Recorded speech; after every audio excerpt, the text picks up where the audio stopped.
بسم اللہ الرحمن الرحیم۔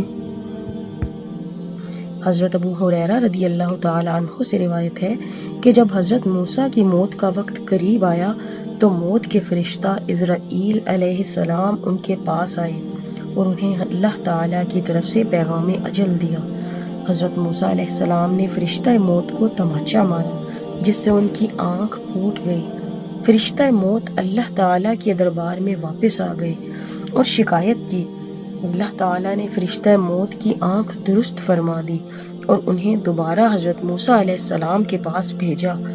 اس بار اللہ تعالیٰ نے حضرت موسیٰ علیہ السلام کو ایک پیشکش کی کہ اگر وہ طویل زندگی چاہتے ہیں تو انہیں ایک بیل کی پشت پر ہاتھ رکھنا ہوگا اور ہر بال کے عوض 1 سال زندگی ملے گی۔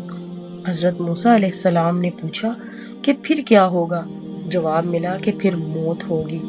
حضرت موسیٰ علیہ السلام نے کہا کہ پھر ابھی ٹھیک ہے، اور اللہ تعالیٰ سے دعا کی کہ وہ مقدس سرزمین کے قریب کر دیے جائیں۔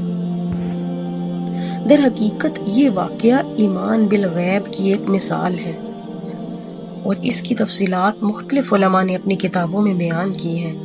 اس واقعہ کو بیان کرنے کا مقصد یہ ہے کہ انسان کو موت کے وقت کا علم نہیں ہوتا اور موت کے وقت انسان کو اللہ تعالیٰ کی طرف سے دی گئی مہلت کا احساس ہوتا ہے۔